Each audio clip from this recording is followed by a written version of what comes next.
The principle of invitation and inspiration. Sometimes, if we're lucky, the flow of a conversation seems to happen on its own. You and the other person get along well, and the conversation flows easily and feels natural. It's great when it happens, but what do you do when it doesn't? Not to worry. Just because that flow and connection doesn't happen automatically, it doesn't mean it can't happen, or that it's impossible to have a really enjoyable conversation with someone. This is where the principle of invitation and inspiration comes in. Conversations that flow easily and feel natural are naturally based on invitations and ideas. An invitation is saying something that explicitly lets your partner know it is their turn to speak. And inspiration is saying something that makes your partner want to speak without you prompting them.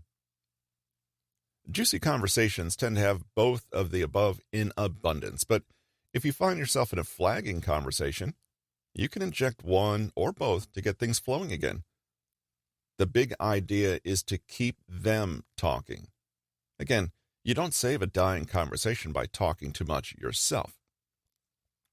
With a little practice, you'll find that invitation and inspiration will help you start fun, easy conversations with just about everyone you meet. There will be far fewer awkward silences, forced transitions, or fake small talk, and that applies to the deep and meaningful conversations you have with people you're close to, and the 10-second interactions with people you'll never meet again. Let's analyze this conversation. You.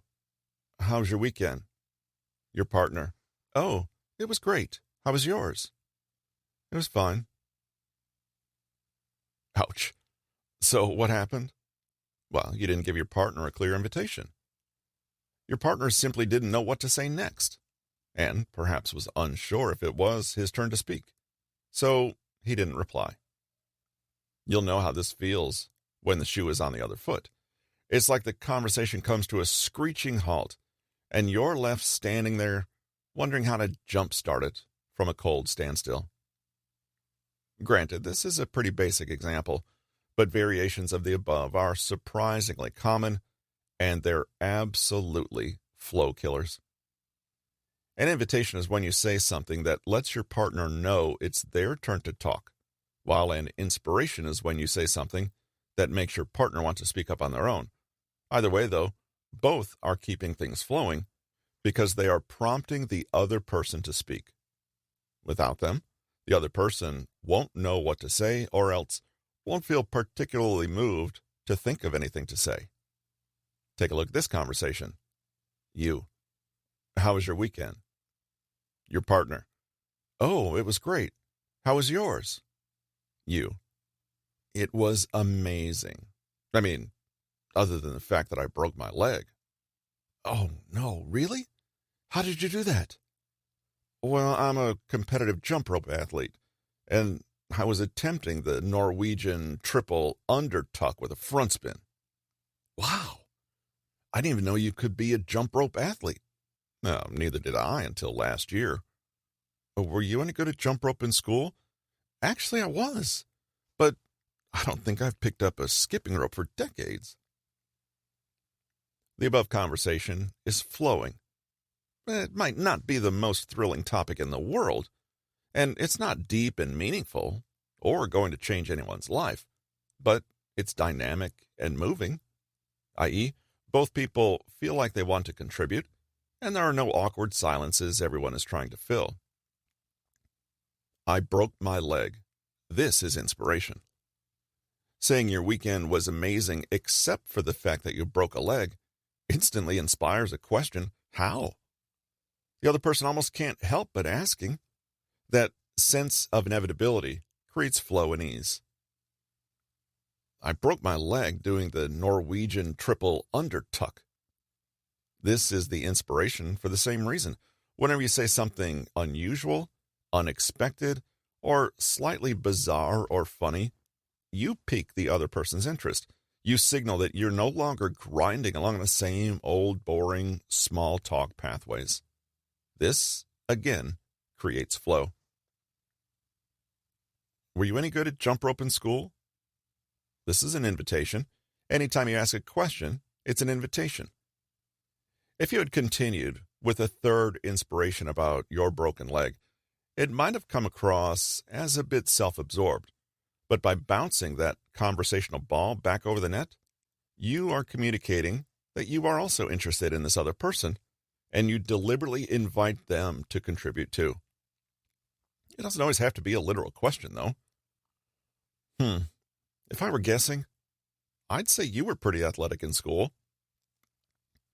If your conversation partner is switched on, they'll respond with their own invitations and inspirations, giving you plenty of time to step back into the limelight again and carry things forward.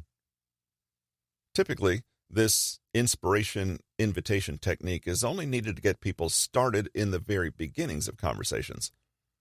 Once a topic of mutual interest has been identified, the thing seems to run along on its own steam. What if it's you who's talking to the jump rope athlete and, truth be told, you find this topic excruciatingly boring and secretly think the whole endeavor's a bit lame? Well, luckily, it doesn't matter.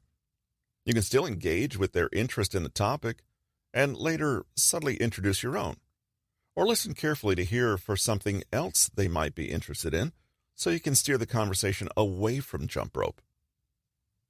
Them. I broke my leg doing the Norwegian triple undertuck. Oh my God, that's the craziest thing I've ever heard. Are you ultra competitive about it and everything? No, not competitive really, but I do like to challenge myself. I think it's important to always have something you're working toward, you know? Oh, I couldn't agree more. Last year, I ran a marathon for that very reason. Oh yeah? And so on.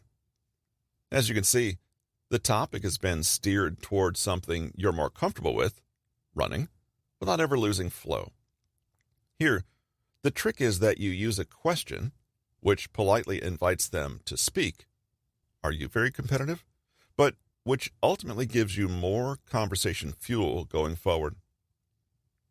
Another option is to pay close attention and listen for topics that the other person appears to be most interested in. Clues are obvious once you pay attention.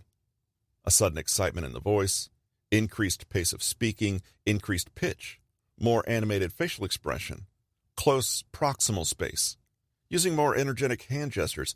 All of these point to a topic that is of interest and will help things flow more easily. This has been Unspoken Social Rules and Etiquette, Uncommon Sense and How to Act, written by Patrick King, narrated by Russell Newton. Copyright 2023 by Patrick King. Production copyright by Patrick King.